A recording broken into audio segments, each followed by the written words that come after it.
understand that this disclaimer is intended to make it clear any views and or opinions expressed on the Fox Paranormal Chat are just that. Any topics of discussion during a broadcasted show is in no way the exclusive view nor opinion of the host or any Webb Radio Network staff.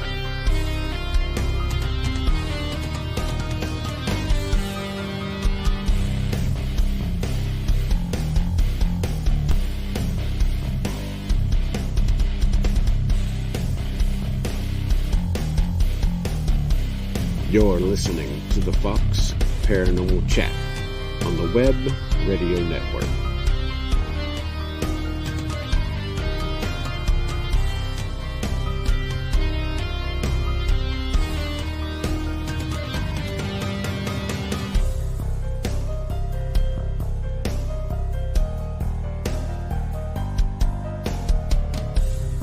And now, Michael and Destiny Fox. Building. There you go. Hello. It's Thursday night again. It sure is. It's been a long week. Jessica, how are you doing tonight? Jessica? Doing okay. Can't complain. I didn't know if you heard me or not. Yeah. I'm like, Jessica. I do want to briefly I hope say, I'm not going to have internet issues tonight. Me too. It happens though. We had a rough go last week too. Next week is going to be an epic show.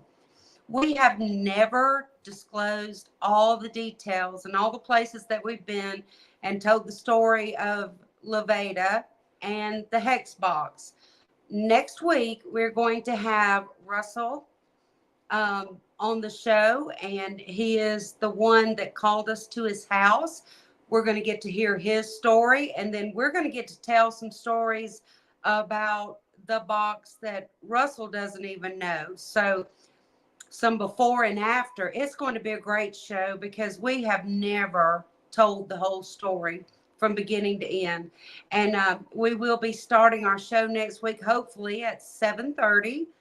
We will have a guest on with us. Michelle Perez is going to be joining us next week for her testimony of what's happened to her since we had the box, just some weird little things. And it's going to be a great show. I'm telling you, I am excited. But we have a good show for you tonight. We're going to be talking about ghost stories. A few weeks ago, I put on our page, if anyone had some good ghost stories to share with us, to please email them to me. Jessica's going to read ghost stories tonight for us. And these are stories I have not heard. So we're going to get mine and Michael's take on these ghost stories. We did this a couple of months ago, and it was cool. I read the stories, and then Jessica and Michael jumped in trying to debunk, and it was just wild and crazy. So we're going to be trying that again. We have some cool guests lined up for the whole month of March. We're going to have Andy Andrews, which is a paranormal investigator, great friend of ours. We're going to be having Anasian, a psychic medium. We're going to be having Jeremy Leonard. And then the 29th of February, we're going to be talking about reincarnation. And we'll also have another guest on with us then as well too, Jessica. So it's going to be great. I'm looking forward to the whole month of February right here on Fox Paranormal Chat. It's been a long day. I've been anxious for this podcast all day long. And Jessica, how's your new job going? I love it. Oh, we got a delay here. Hold on.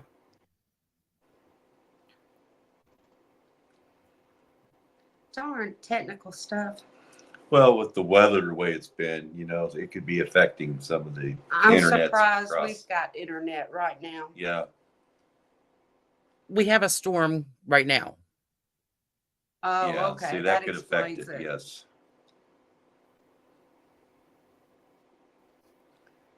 On the other hand, storms are really good for Okay. paranormal activity. I'm trying to get my family to get off the internet so I can try to use what little bandwidth we have. Sounds like us. Okay, so one of the stories that was submitted was my mom passed away in early November of 2005. I'd gotten married at the end of May of that year, and she waited to tell the family that she was sick until the end of June. She didn't want to take away from the joy of the baby of the family getting married. It was way too fast, and none of us were ready to let her go. She always said she wanted to go at home, no hospital or hospice, and she'd said it for years, especially after my dad passed when I was 16. He passed at home, surrounded by all of us up until the end. That was what he wanted, or what she wanted too. In the house he built with his bare hands, and the house they raised their family in. So that's what we did. Basically, her 6 children moved back home and stayed with her for the final 2 months. We took shifts to see our husbands or wives or work during the day, but at any given point, there was at least 4 of us there 24 hours a day, making sure she was surrounded by love and never alone. Now, I didn't take her death well. I mean, I did everything I needed to do and kept myself together, but we were close, and this was so fast I didn't want to believe it. I can't tell you the number of times I caught myself calling her to then just stare at the phone mid dial and realize she wouldn't pick up. Well, a month after she passed, I was alone at my home watching TV, and it was about 7 o'clock p.m., so it was dark at that time of year in New England, when movement caught my eye to the left. 12 feet from me, my mom walked through my kitchen, stirring something in a bowl. She paused in the doorway, gave a little wave with her fingers from the hand wrapped around the bowl as her head tilted with a smile and moved past the doorway. I was frozen to where I was sitting, so I called out, "Mom," and heard her laugh, her healthy laugh from before she got sick and couldn't smile anymore, let alone laugh. I went to the kitchen, but there was nothing. I swear on my life that this was real. She was there. Thing is, my mom was a great baker. She passed a lot of her recipes on to me, and while not as often as I would have liked, we baked together. It was time that made both of us happy. We laughed, chatted, gossiped, and drank tea while we waited for some delicious concoction to come out of the oven. To this day, whenever I make her cheesecake, cookies, cream puffs, or meringues, I'm happy. I dance around the kitchen, I stirred the bowl, and I think of her and the time she visited me. She's only visited me in my dreams since, always to warn me or help me with a problem that I'm having. I like to think that she was able to muster the energy to come see me in person just this once, so that I knew that she was okay and I didn't have to be sad that she would always be there. Residual. I think, it's a typical ghost story of a family member. Probably she was coming back to let her know that she's okay, that, she's content with her situation now, and maybe watching over her a little bit. Or just going about her thing, baking. That's what she loved to do. So, yeah, I could see either way. Maybe she's just going through that cycle, doing what she did while she was alive and healthy, or either that was her way of letting her know, hey, I'm good. Everything's fine. I'm still with you. I'll always be with you. Yeah. I think either way, it was a good visitation, whether it was residual or, it was an intelligent visitation. But I think, that there was nothing bad there. I think it was supposed to be comforting. And it probably was, because I think it was meant to give the daughter closure, and it did just that. Nowhere in the story did she say she screamed, that it No. scared her. It was comforting.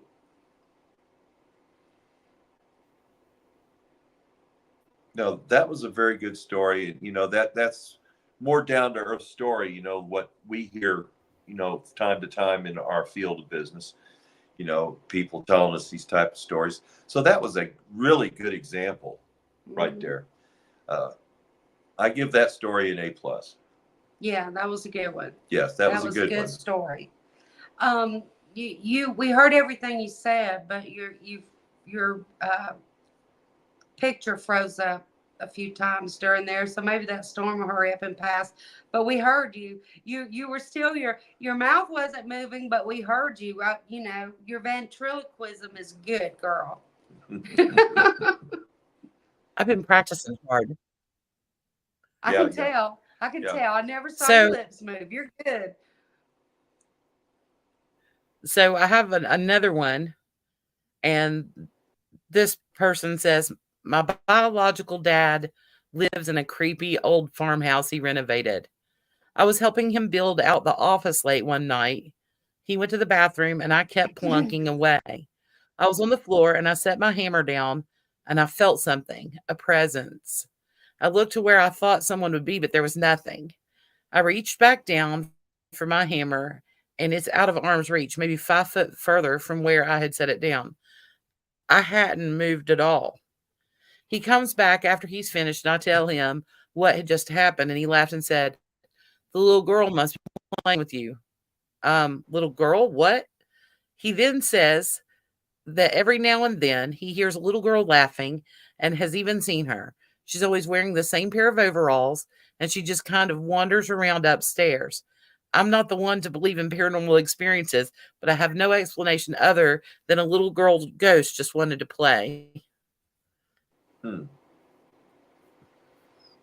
What do you think? Playful, you know, they say how you are in life is how you are in death. So if it's a spirit of a little girl, then she was happy and playful in spirit as she was as an actual girl.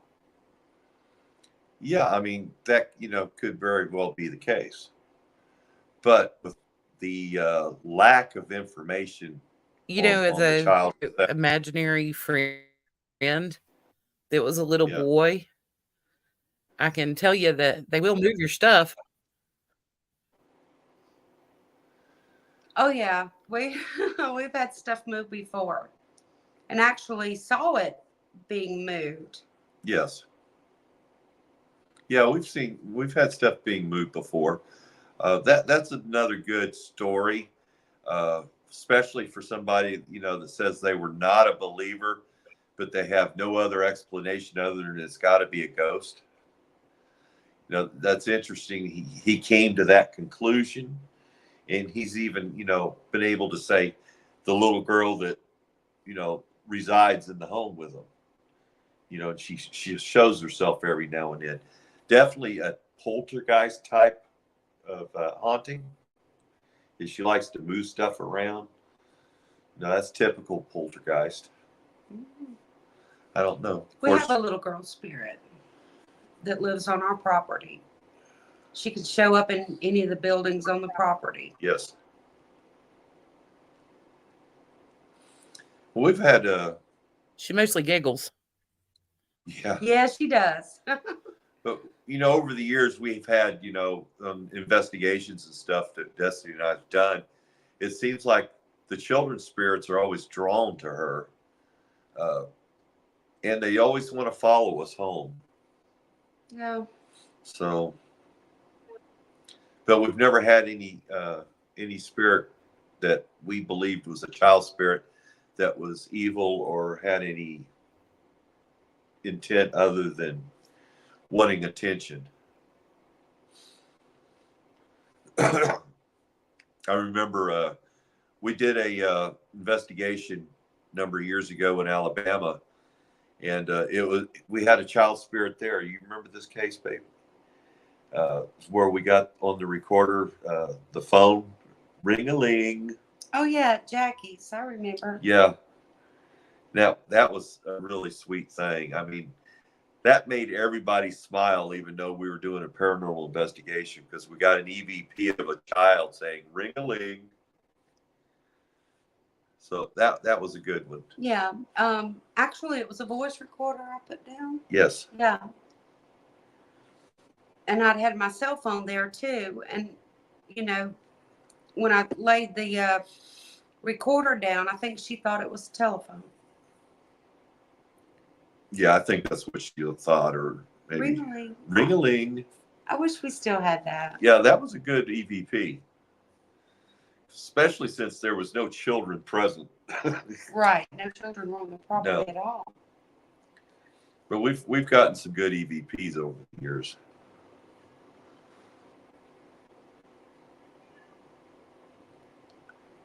You have another one for us?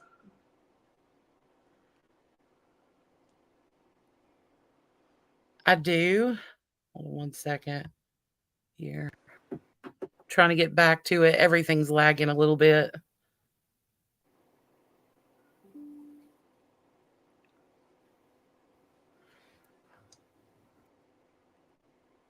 I'm sorry.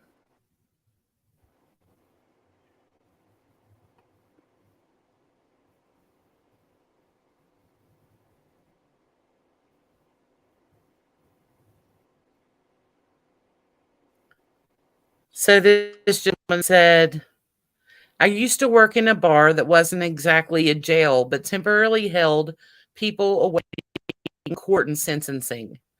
Everyone had stories about the residential ghost, who we called Sebastian.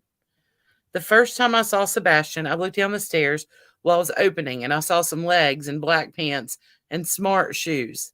The ceiling obscured his torso upwards.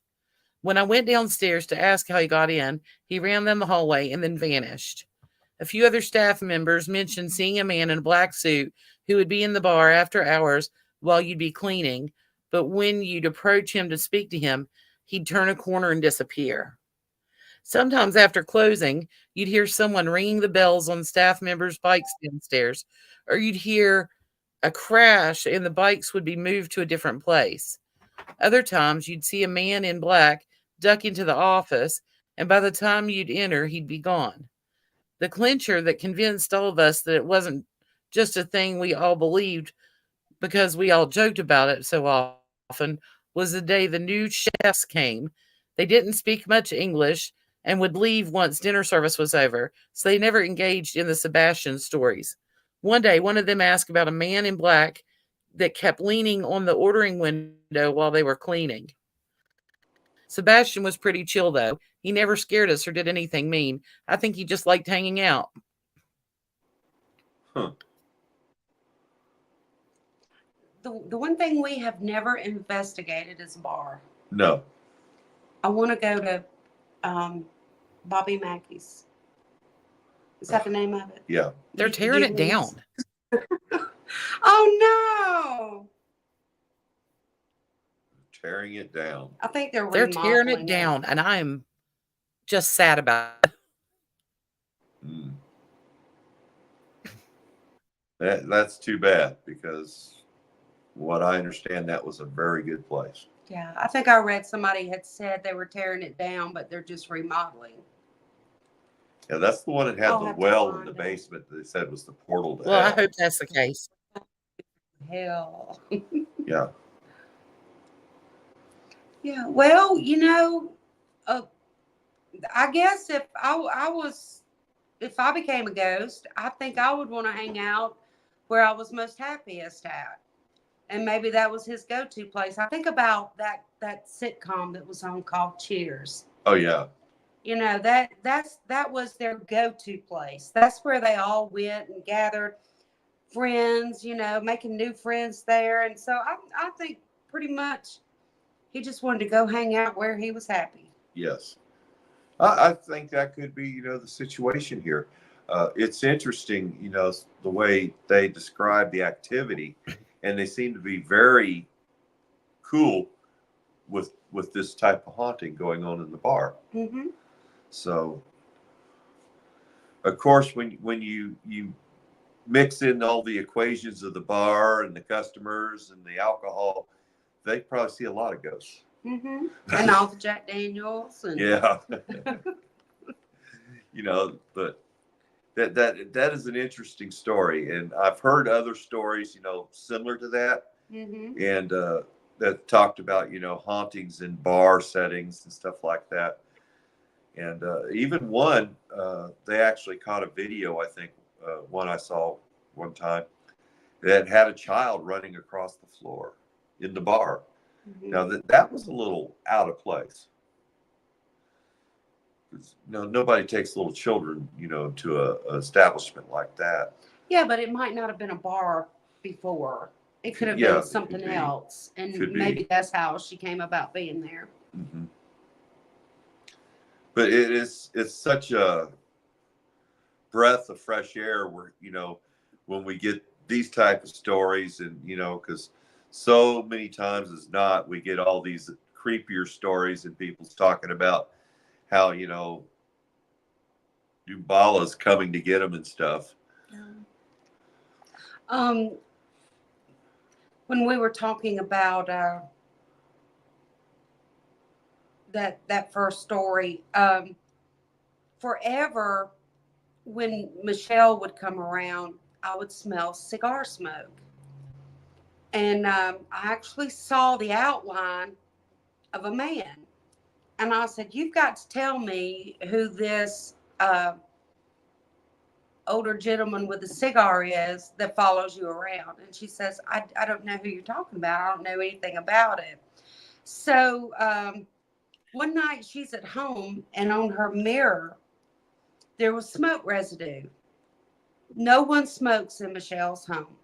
But when she wiped the mirror off, it was like the smoke film was on her mirror. So her little spirit was letting her know, hey, I'm here. I'm smoking Mm-hmm. this cigar. I think she finally found out that one of her grandfather or somebody, she'll have to remind me, actually worked in a cigar shop. Now, whether he smoked cigars or not, I don't know. But I do know that that was probably the little guy smoking a cigar that followed her around. We've worked a case or two too, where some of the reported happenings was smelling tobacco. Mm-hmm. So Smells though too. We've been on investigations where I actually smell gardenias, or that old perfume. And I hope none of you younger ladies wear this, but there was a perfume called Gardenia, and my grandmother loved that fragrance, and I think it was an Avon, and she would buy that and spray it all over, and I could not stand the smell. And sometimes on investigations in older homes, I smell that gardenia smell, like a perfume. Not too many nights ago, I'm laying in bed, and I actually smelled like a funeral home smell. When all the flowers are together and you've got all those scents coming out, I smelled funeral home flowers.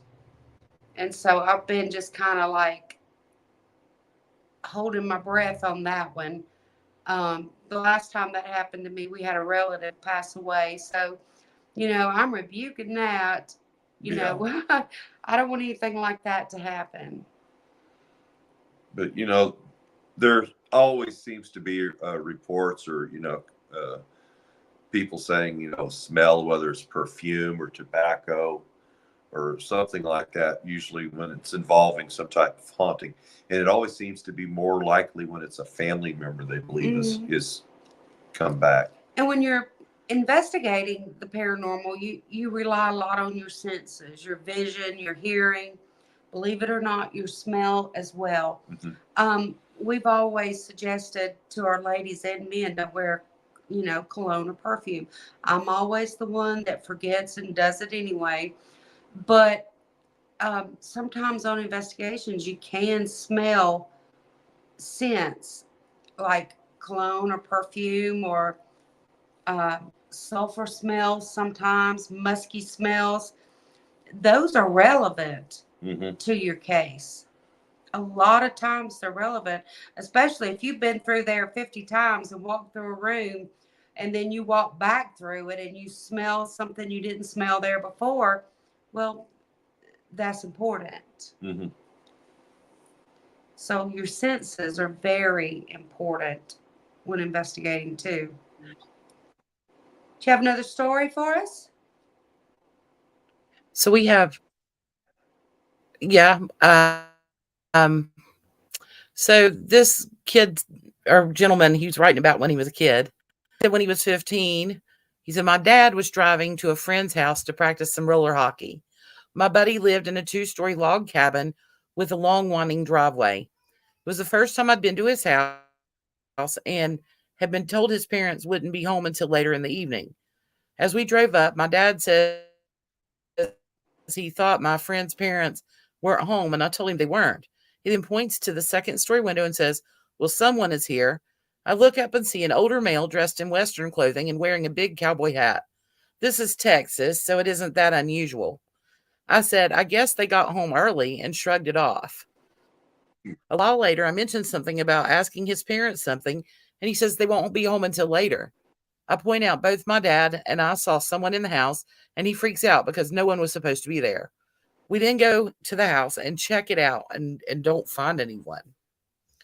After his parents got home, we were in a back room of the house, and I see a picture of the guy who'd been upstairs. I pointed out to my buddy. He turns white and says that was his granddad, who died 6 years earlier. Turns out my buddy's parents believed the house to be haunted by multiple spirits. Hmm. A Western guy.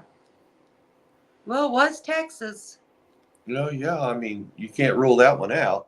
Yeah, a lot of you cut out telling the story, but I think we got enough of it to get what you were saying. Yeah, you got to wonder sometimes, though, is why when somebody dies, they come back wearing a different outfit. Well, I've heard stories where people said they've seen somebody that's passed on wearing the clothes that they wore daily, not the way they were dressed for their funeral service, but maybe possibly these entities want to appear to family members or friends the way they looked, so they wouldn't be so shocked or so scared. True. I mean, if the man didn't wear a 3-piece suit every day, and his normal attire was Western clothes, that's probably what he felt most comfortable in life. So he just went to his ghost closet and picked up stuff. Yeah. I'm playing. I'm not sure how that works. We still have so many questions when it comes to the paranormal. Absolutely. In trying to figure this out. I think we've come a long way, between our investigating over the years and all these other teams across the country that's been investigating and submitting their stuff. We're putting more of it together than we had been able to in the past. And the equipment is getting so advanced now that, we're getting better quality evidence. Well, it's just like, I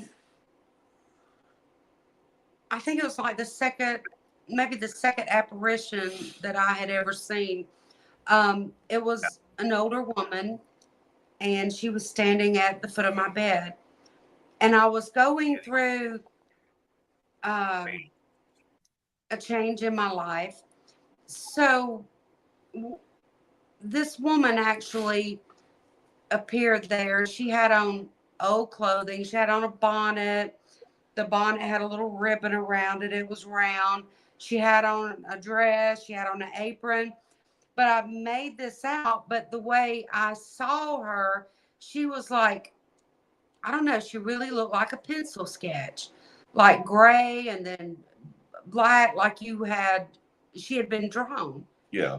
But she was moving, talking to me, and no, she didn't talk to me. She was just moving around, and she like nodded at me.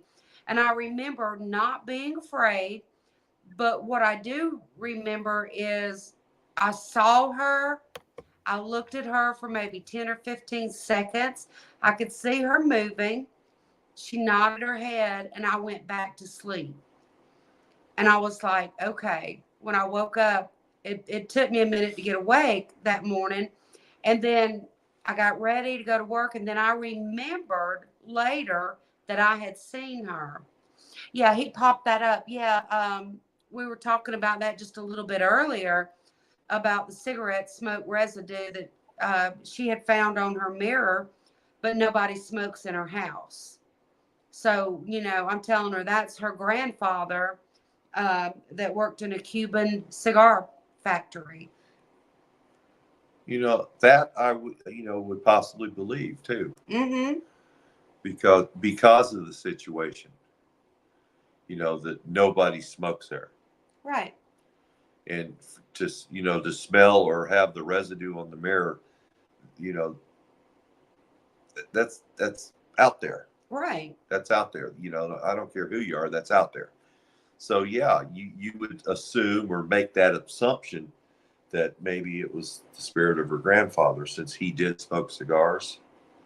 Even if he didn't smoke them, I mean, that was his way of showing me and showing her, hey, it's me.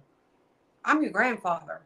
I'm pretty sure when I was in Miami, every Cuban I saw had a cigar in their mouth. Really? Yeah. Yeah, they love their cigars.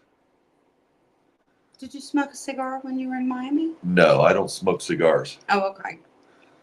No, that's not my cup of tea. I don't like the smell of cigars, but I love the smell of that cherry tobacco and I don't know anybody that smokes a pipe anymore, but I do know that I used to love, it was one of my uncles, and he would pack that tobacco down in his pipe, and then he would light it up, and it was cherry tobacco. And I love the smell of that, but I don't like the smell of cigars. Yeah. And yeah, after he passed away, I do remember smelling that cherry pipe, that cherry tobacco. Yeah, I think we've all had some type of experience that we're able to relate to a lot of these stories with. Mm-hmm. So, and it's a brotherhood, because everybody has experienced this in one way or another. So, and just more people are wanting to bring it out to light. A lot of people want to bury it because they don't want to talk about it, because they don't want to believe that possibly they were visited by a spirit. Right.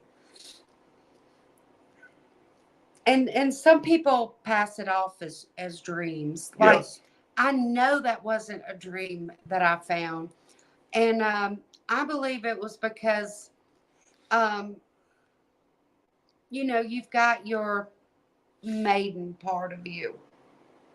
You've got the crone part of you. And I was going from one stage to another. And I think she was there helping me make that transition, if that makes any sense. Yeah. And I felt that. I felt like she came to tell me it's okay to make this transition in life, that it's a part of life, and you're going from one phase of your life to another. I really believe that's what that vision was about that I saw.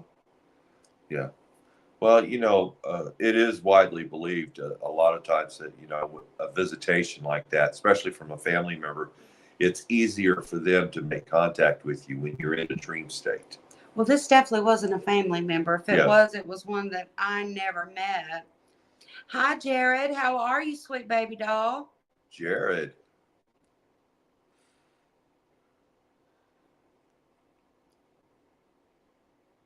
Hello from Arizona. Hey, Mercedes. Hello back from the Peach State. Yeah. Georgia. Yeah. Of course, you couldn't tell by my accent, but I'm a Georgia girl. You're a Georgia girl. You sure are. Got Georgia on my mind. Yeah. Right now, I've got like the Bahamas on my mind. Yeah, me too. I'm so tired of winter. Yeah. Let's get on with spring. Yeah. Miss you too. Maybe we'll get to see you soon. You'll have to come visit. Yeah. A lot of these stories, bring back a lot of memories from old cases. And a lot of them, remind me of some of the stories that we were told when somebody would contact us and say, hey, we have this going on in our house. And I never thought about it that much, but a lot of the testimonies we got would make good ghost stories. Yeah, really would. They would. Really would. We got some interesting EVPs the other night. Well, you did. Yeah. We did a case right before Christmas, and that's how far behind we are. And we're just getting the rest of the work done on it. And in the EVPs, it was just crazy. These people lived in one city, in one location. They moved quite a bit of ways from the old location. And I kind of suspected it was the same spirit that had just followed them to the new location. And based on the EVPs, that's exactly what happened. Mm-hmm. That's exactly what happened. Yeah, I agree. We've got a jealous female ghost that loves the man of the house, and she's jealous of the female of the house. Mm-hmm. And that's what they were dealing with at the other house, the same spirit. Hopefully I can take some of these EVPs if we get permission, and have Stan put them on the show some night so we can talk about some of the EVPs. Oh yeah, most definitely. It's funny because I've always told everybody who I studied under in my earlier years in the paranormal field, as far as ITC research and working EVPs. And here a while back, I actually dreamed about it, and I remember him telling me, he says, "Don't overwork the EVPs. Don't overwork them. If it's either there or it's not there, don't try to make it into something that's not." And I tell our team members that now. The same thing that I was told years ago. Don't overwork it, because you could actually damage the quality of the EVP and the quality of the recording by doing too much. Exactly. Yeah. I know you are very good at EVP work. Yeah. And I've noticed, though, when we're working on EVPs, that a lot of times you slow them down, it completely changes what you call it. Mm-hmm. So I really don't like slowing them down when we're listening back. Jessica just sent me a message. If you're wondering where Jessica went, her internet connection failed completely. Oh, wow. Sorry about that, girl. Maybe when that storm passes, she'll be able to jump back on with us. But I like to take it like it is, and if make it louder. Mm-hmm. And a lot of times, just trying to pull them out, just totally, you can't get anything at all. Yeah. It's a tragedy what happened to the individuals, or the individual I worked under, learning how to do EVPs years ago. What ended up happening to them, and that really bothered me. But it also made me think, when you're in this field, you've got to always have your shield up, your guard on, because Exactly. Something can jump you and change you completely. Their goal is to destroy you. And that's probably, what happened in this situation too. So you've got to be careful. But, when you're working your EVPs, think about it. Don't overwork it. Don't try to overanalyze it. It's either there or it's not there, guys. You either have an EVP or you don't have an EVP. Trying to make it into something, slowing it down, speeding it up, changing, this, changing that. What I generally do is I look at the frequencies of the voices. Mm-hmm. Is how I could actually spot an EVP before you even hear it. Because I check the frequency levels. I know what human frequencies are, and usually an EVP is going to be subhuman frequency. So, and that way I can narrow it down, and I can focus on that and pull it out and hear what is being said. Right.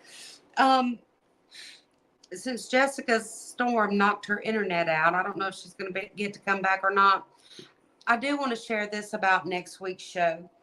And we have a box that a client of ours found on his property. And we went and investigated the property and we took the box with us.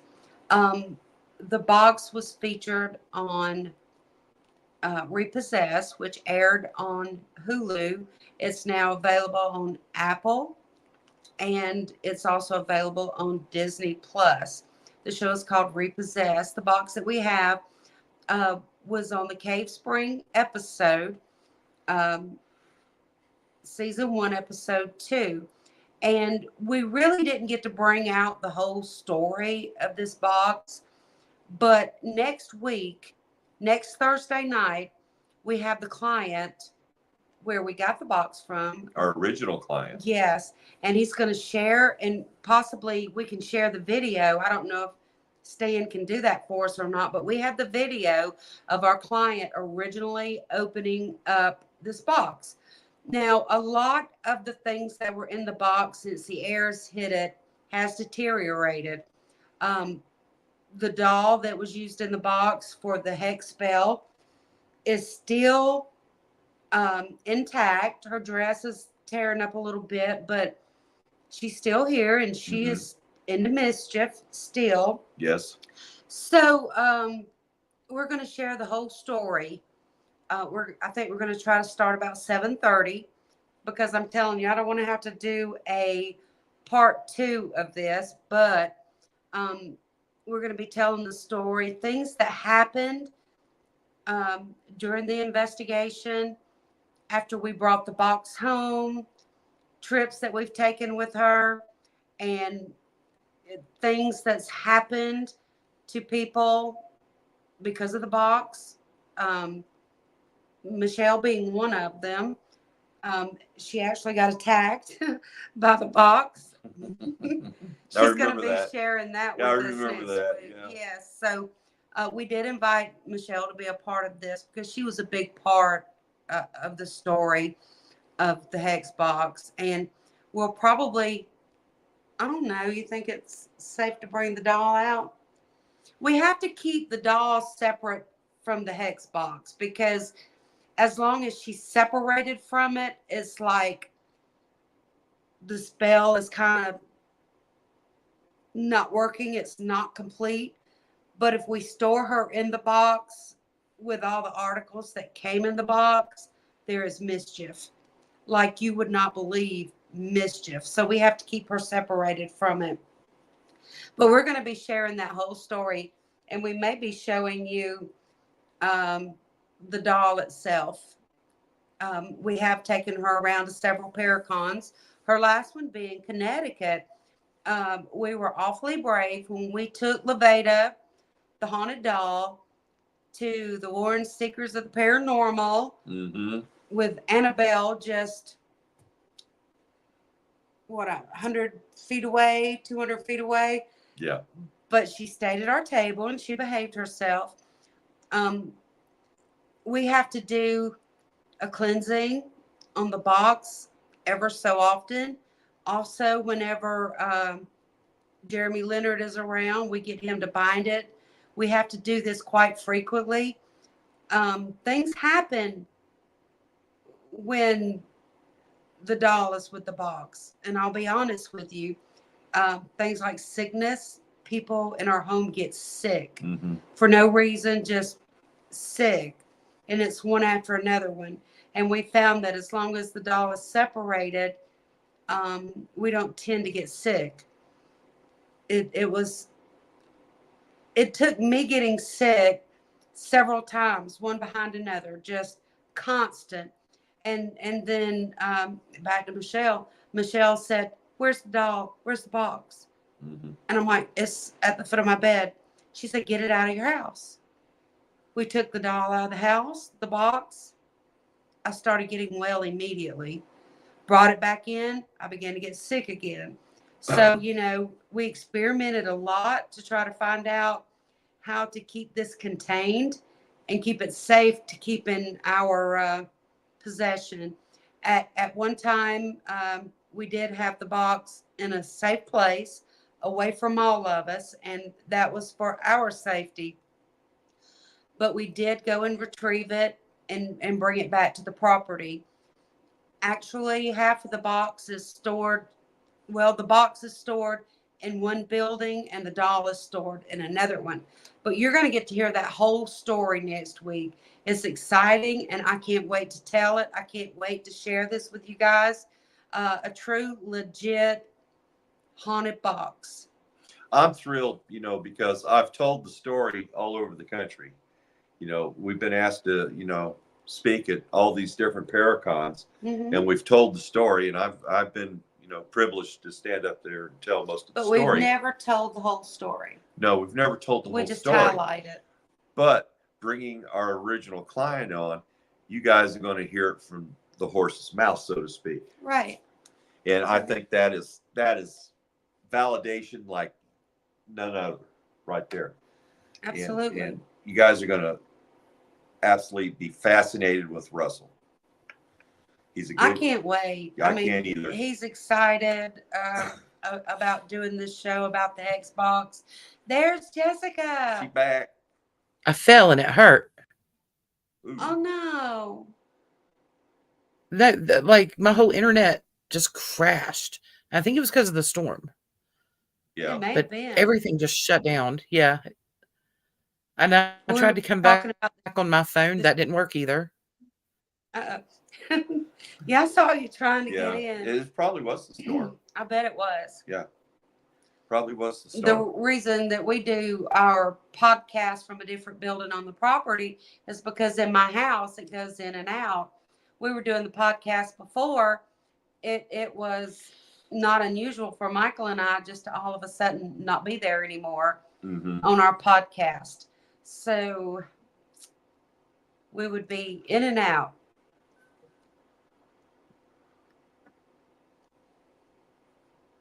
Well, I'm hoping that it's stable now, but I can't promise. Maybe. I don't think you're freezing up anymore. We may have time for one more story. Have you got one more? Give us a good one. Yes, just give me 1 second to get it back up, because in order to get back on, I had to completely reboot. Yeah.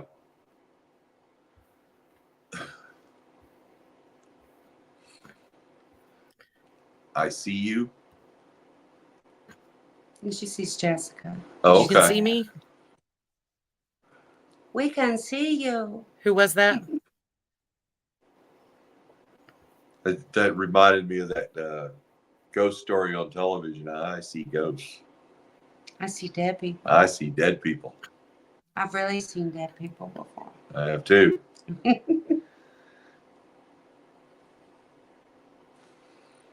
Okay. So I want to dedicate this story to one of our members. This one's for Youngblood.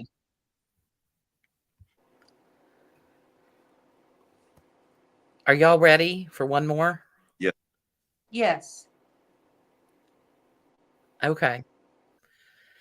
The ambulance company that I used to work for had a haunted ambulance rig. It was number 12.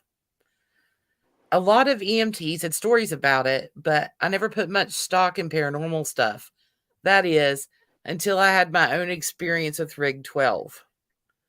My partner and I were working in a rural community at 3 a.m., and it was pitch dark and completely quiet. We were both dozing. I was in the driver's seat, and she was in the passenger seat. I woke up to a muffled voice, but I thought my partner was talking. I told her I was trying to sleep and closed my eyes. I distinctly heard a male voice say, "Oh God, am I dying?" followed by a few seconds of heavy breathing. My partner and I sat up straight and looked back into the patient compartment where it sounded like the voice had come from. Things were quiet for a couple of seconds. Then we heard the click of an oxygen bottle regulator and a hiss as if it was leaking. I turned on the lights and we ran out of the rig. I thought a transient might have climbed in while we were asleep, so we opened the rear doors, but no one was in there. I checked the oxygen bottles. Neither were opened. We didn't sleep much after that.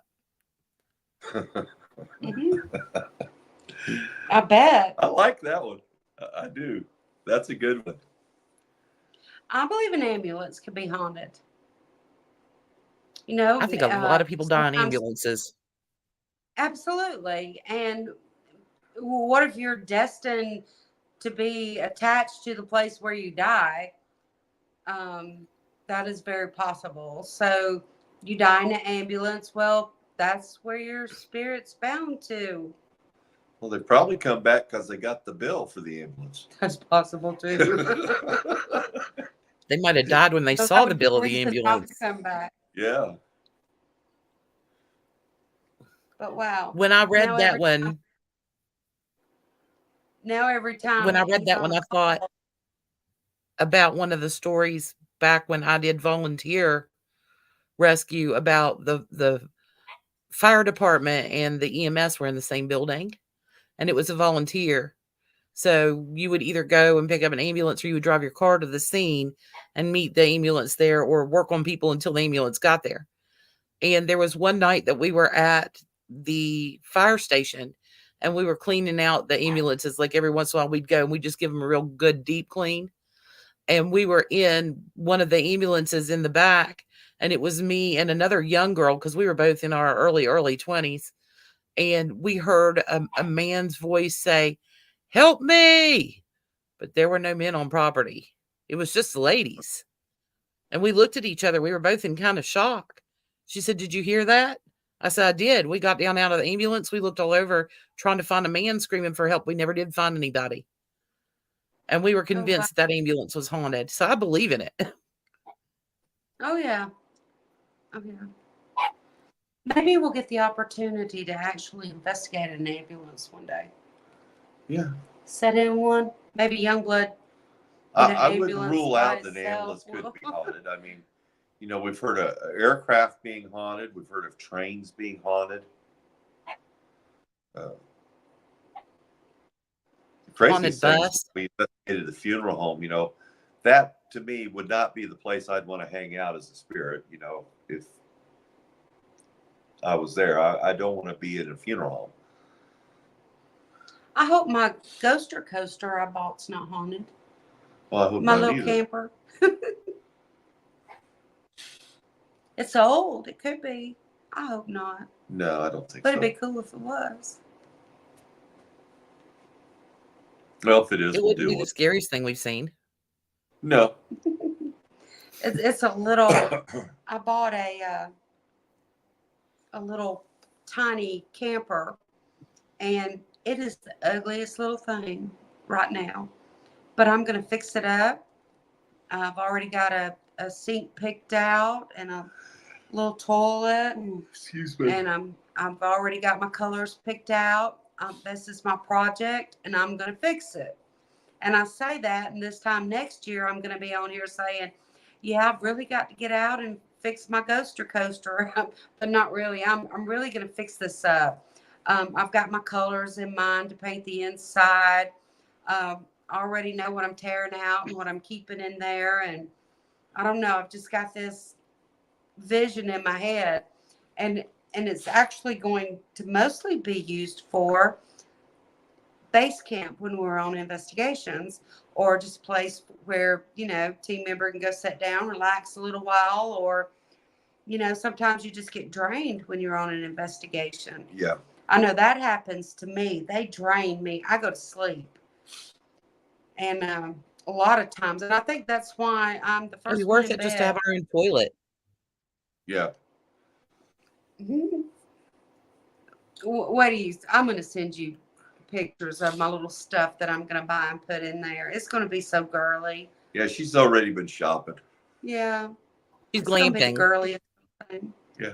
Yeah, I don't It's gonna- know if it's going to be my she shed or a ghoster coaster. That's what I named it, the ghoster coaster. It's the ghost glamper. Mhm. But I'm excited about my little camper, and Oh, I'm yeah. going to love it and treat it good. The only thing is Ronnie, Big Ronnie, which is one of our team members, he actually went in his big SUV and it took us to pick it up. Well, I could tell when we were going up a hill his vehicle, you could feel it giving in to the weight. And so our plan to pull it with the Escape is probably not going to happen. I'm going to probably have to buy Michael another truck. Yes. So, He seemed excited there.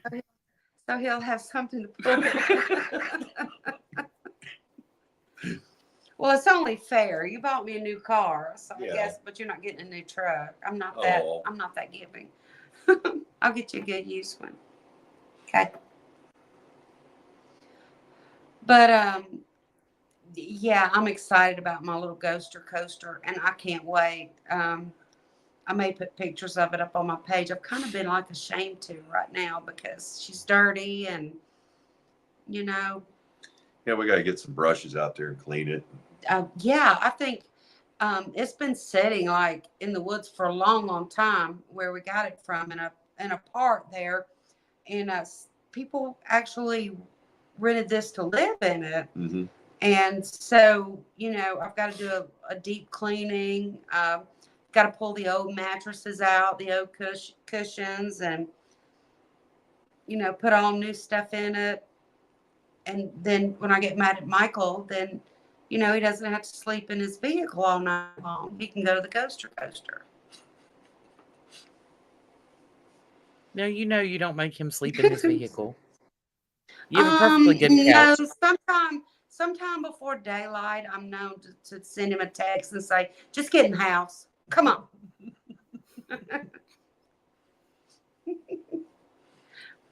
No, I'm kidding. I think that's only happened one time. Maybe twice. But it was cold and I felt sorry for him. He was going to sleep in his truck and I felt sorry for him. I'm like, baby, it's okay. You can come in the house now. I'm not mad anymore. Are you sure? I'm sure, baby. It's safe to come in. Yeah. You're good. I'm not going to hurt you. You can come in the house now. But it's been a great show. I've enjoyed it. And there is a show coming on at 9:15, I believe, tonight. So you guys hang around and give them a watch too. And we're going to sign out now. Jessica, it's good having you. And I can't wait till next week. That's going to be a good one too. And I can't wait for the whole month of February. We've got every Thursday booked. Stan had said, as our producer, he's like, if you could get me a list of your next couple of shows in advance, it would help me so much. And I'm like, we don't never know till the day before or that day what we're going to do. So I did our producer a great big favor, and I booked the whole month of February. So I'm going to send him the list of everything for the whole month, and then we'll start on March. Mm-hmm. I have some interesting guests, some pretty well known that I've sent a message to, and they're actually two of them responded, and they're checking their calendar to see what they have available in March. I'm not going to say any names, but it's going to be good if their schedule will allow them to do it. So I'm excited. I love our podcast. Thank you guys for watching the Paranormal Chat. And we hope to see you guys next week, hopefully at 7:30. But watch for the advertisements. Till next week, from Michael, Destiny, and Jessica, peace and love. Good night, everybody. Stay safe.